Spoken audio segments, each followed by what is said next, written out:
Good morning, Knicks fans. What's up? What's up, everybody? I'm Danny B. It's the morning drive. We're talking Knicks. What's up, Knicks fans? Welcome to the morning drive. There's only like a handful of these things left, so we got to soak them up. We got to enjoy what we got the rest of the way through, as best as we can. There's only so much. Summer's going to come through, and we're going to be waiting for ball to get back. So we got to enjoy it while it's here. So we had a weekend of ball.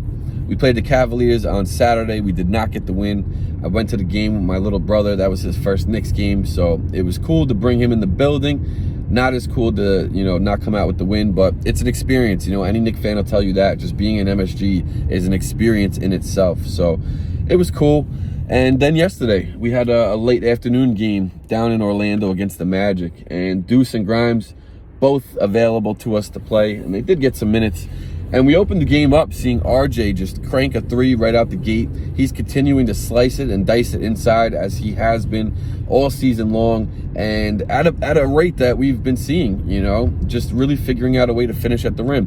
Next year, I really want to see him take that up another level. I want to start seeing him finish 80 to 90% at that rim. There's still times where, he gets in there and he doesn't finish the layup, or he gets in there and he's just got no options and he gets blocked. You saw a lot of that Saturday night versus the Cavs, but yesterday, he was a little bit more successful. He was finding guys outside of his drive. He found Obi early on for a couple of threes, who's been shooting with such confidence and poise lately. It's incredible to see, because earlier on in the season, when he would let those things fly, he would let them fly. You know what I mean? And now you feel like he's grabbing the ball, taking a nice breath, and just so much more calm and collected while he's taking them. And it's showing because he's hitting them at a better rate, so he could really lock that down. He's going to be a big threat just overall.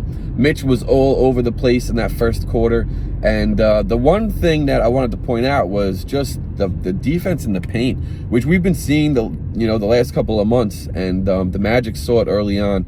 We definitely let them in the paint a little bit too early, but we were hitting shots from outside. So we're up 9 after the first quarter, and we come into the second. We open it up with an RJ to Mitch alley-oop, right? RJ continuing to slice it inside, Toppin getting what he wants. He really had a great game, showed his aggressiveness.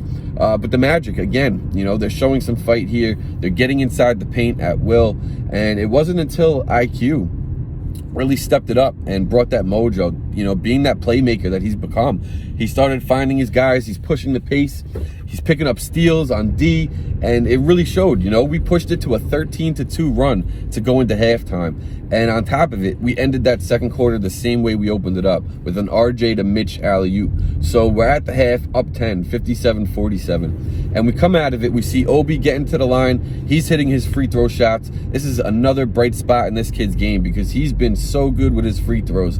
And it's been a sore spot for the rest of the team. So to see him hit them with ease and not be a sore spot in his game is definitely another bright spot, definitely another plus side in his column. So the third quarter, we continue to push it. We had the lead up to about 21 at one point. You see the Magic, try to push again. They're starting to get inside that paint, but again, we turn up that notch. RJ, IQ, and Obi just took over in that third quarter. They really did. Obi's hitting jumpers, RJ hitting the three. He's still driving it inside. IQ doing the same thing. He's getting it in there, hitting floaters. And the next thing you know, we got the lead up to 35 at one point. And this is the second time that we did this season. It sucks that it's so late, but it's good to see who's on the court while we're doing it. To me, that's what matters the most. And it was great, man. 30-plus game. We get into that fourth quarter. IQ earns his double-double. Obi hits 20 points. I'm sorry, triple-double. IQ earns his triple-double, 20, 10, and 10. Let's go. He becomes the second youngest Knick in history to gain a triple-double. So I love seeing that. Like I said, 20, 10, and 10. Obi, back-to-back games, 20-point games. We won, by the way. 118-88 was the final score. And just stoked. What a great game. RJ had 27 points. He had 6 assists. So he's becoming more of a playmaker, as we've been pointing out that's what we're needing to see from him. So he's continuing to show it. What else do we got? Obi, plus 46. A plus 46. You know what I'm saying? Like, these are the things that I'm looking for. Yes, I know we played the Magic.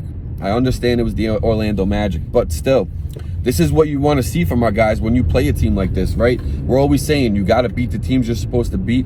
That was the team that we were supposed to beat. I understand it's late in the game. I understand late in the season. I understand there's, you know, no intensity in terms of that playoff intensity. You know, like we still got to do what we got to do, you know. And so to see that group do it, I'm definitely happy. The next game's not till Wednesday, so I hope you enjoyed the weekend full of Knicks ball.